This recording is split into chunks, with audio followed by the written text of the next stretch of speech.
So I wasn't planning on recording any more unscripted videos or anything like this for a good long while, but this has been bugging me forever, and I need to get it off my chest, and I need to talk about it because I had been wanting to talk about the Hunger Games for a while. I had been planning on talking about the Hunger Games going into the fall when I was doing weekly videos, and I have to talk about this, the morality, the ethics. I know it sounds crazy of all the things that I've talked about, but I got to get this off my chest because the Hunger Games is a moral nightmare. On the surface, you think that the Hunger Games is obviously immoral. There is no way to morally justify taking 24 children and tossing them into an arena and saying, fight to the death and good luck. May the odds be ever in your favor and all that shit, right? But there is a way to justify them. And so I really want to talk about it and to just kind of get it out there. This is going to be a little bit more of a kind of chill video. I'm not doing any major editing. There's not going to be a bunch of clips thrown in. So if you get bored easily, you might as well leave now, go back to TikTok or whatever you do, because this is just like a raw kind of video where I can talk about this. Now, morally speaking, yes, obviously forcing people into a situation that is ultimately kind of like slavery, forcing them to kill each other is obviously wrong, right? We should not ever be doing that, and there's no way to really justify that at the end of the day, technically. However, there are ways that we could justify from both a utilitarian and a deontological standpoint when you're talking about moral stuff, right? Morally speaking, from a utilitarian standpoint, right? If the act of having the Hunger Games, if the act of taking children from each district, putting them in an arena, and having them all fight to the death prevents a bigger war, I don't know how it necessarily would, but it works for 75 years in the movies and in the books, right? If you are preventing more deaths by having these kids slaughter each other, morally speaking, that's the right way to go about it. It sounds insane, but that's the way utilitarianism works. It's the needs of the many outweigh the needs of the few. It's the greater good. We do things for the greater good, right? We look out for everybody, make sure society's taken care of. And if that is a way that keeps society in check, is it such a bad thing? Now, it's easy to argue, yeah, of course, having kids kill each other would be a bad thing. But if you are preventing, if you are keeping the districts from rising up, right? If they are afraid to rise up, if they are afraid, if they are in line, if maybe they aren't doing great as far as like some people are starving to death and the conditions aren't great in all of the districts, but having 2 kids once a year leave the district and probably not come back prevents a bigger war where tens of thousands of people would die. Is that a better good? From a utilitarian standpoint, yes, it would be. And that's the scary thing, is you can use the greater good to justify something like that. It is a terrifying prospect that we would be in a situation where we would be having anybody kill each other, right? Ideally, you would solve the world's problems with things like sports, right? We just had the World Cup. And wouldn't it be such a cool thing if instead of countries blowing each other up, once a year we had the World Cup and we all came together and everybody decided, hey, we're going to play soccer/football.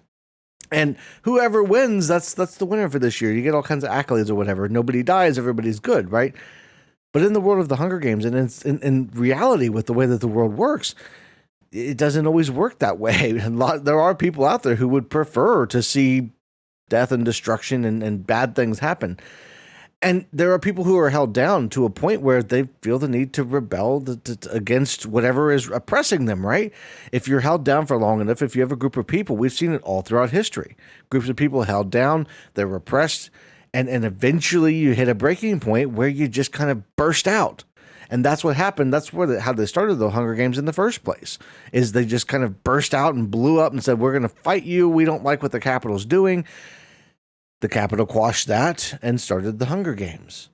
And it kind of worked for a while. They were able to kind of keep the districts in line. They gave them some hope. You know, you have a chance. Anybody can win technically.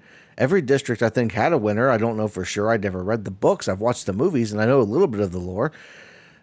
But from a utilitarian standpoint, that's where you could justify it.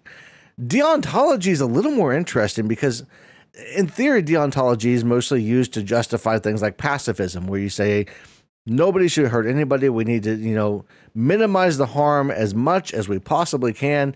There should never be no eye for an eye kind of stuff. With the exception of deontology is duty-based. It's often handed down by a deity. And if that deity instructs something to be done, well, people have used that throughout history as well. People have said, hey, my God says to do this thing. He says to go in and slaughter all of you people. And so I'm going to do that because that's what my God said.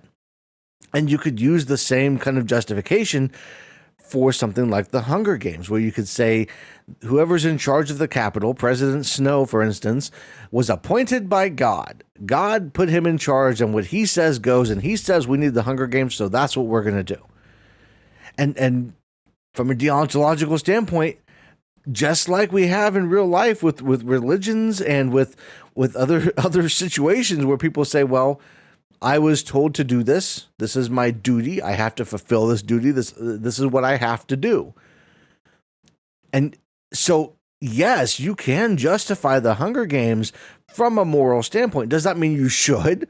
Does that mean that that's the right way to do things? No, not necessarily. Not really.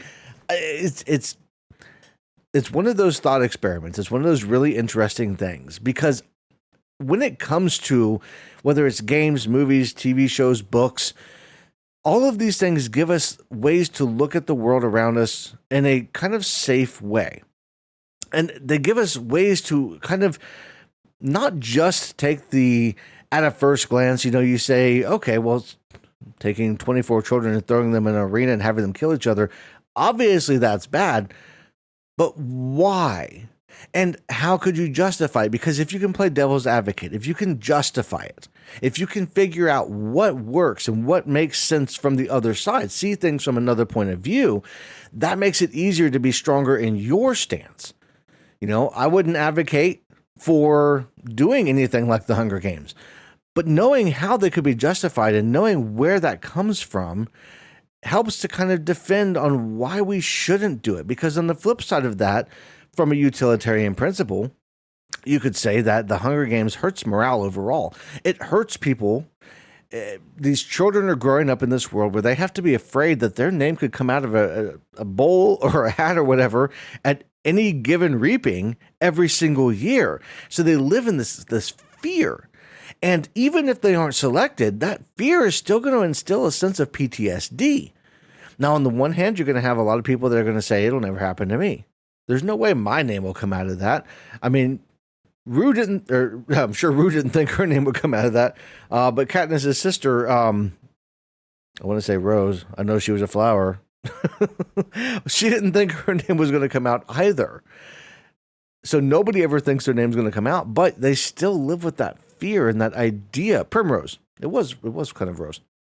They still live with that idea and that fear that their name could come out. And when they finally hit 18, now they aren't eligible anymore, right? They get to kind of live their adult life. They made it through. They didn't have to worry about it, but they still have to watch other people do it.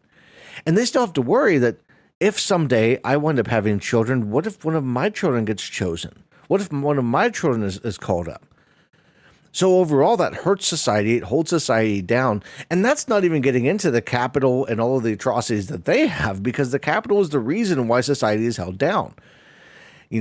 Separate from the Hunger Games completely, we can all agree, I'm sure, that what the Capitol is doing by only giving people rations, they're only giving them a certain amount. Basically, the Hunger Games was a punishment. So they are punishing the districts like they were children. And no good government does that. A good government is for the people. A good government looks out for the citizens that they are supposed to be governing. So the Capitol has already failed in that aspect, and that has made society worse overall. And so you can look at it from those standpoints and you can say, well, this is not right, but here's why it's not right. Rather than just saying, a lot of people, I think, and I've seen the comments from people that will see a take, or they'll hear something that I say and they'll say, well, no, that doesn't make any sense at all. That is because they don't think deeper. And that's the biggest thing we need to do is take the time to think deeper, not just react, not just to say, yeah, the Hunger Games is obviously bad. Taking these children and putting them in an arena and having them kill each other is obviously bad. But thinking deeper about why that's bad. Thinking deeper about how somebody could possibly justify that. Because when you understand how somebody could justify it, you can make the world a better place overall. So I just wanted to get that off my chest and get that out there, because it's been bugging me ever since I made my last video, that I'd planned on making the last video for a while, and it's been bugging me for the entire time, and I needed to get it out there. If this video does well, if you liked this video, if you hit the like button below and you enjoyed this kind of format, perhaps I'll try to do 1 or 2 a month like this. It depends on how things are going, talking about other franchises. I have a ton of Walking Dead content on here, and at some point I would like to pick back up and finish my discussions that I was having about The Walking Dead. But there are so many franchises out there.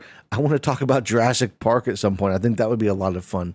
There's a lot of really cool stuff that I think from an ethical and moral standpoint would be a lot of fun to talk about. And so if you guys enjoy this kind of format, I might start doing that a little bit, just to kind of get some stuff out there, because while I do enjoy talking about the philosophy and ethics stuff, and I've been working on other things. I've got my other big projects I've been working on. I have not had a ton of time. I just happen to have a few minutes on a Friday night to sit down and record something, and so I figured I'd do it and get it out there. So if you like it, let me know in the comments down below. Comment. I need more comments from you all to let me know. And if you want to see a particular thing, comment what you want me to, what you like to hear me talk about. I'm open to just about anything. I'll go out and watch whatever I can watch to try and, to talk about things. So let me know down in the comments below. That's all I got for this one. Everybody have a great rest of your day, a great weekend, and I will see you all in the next one.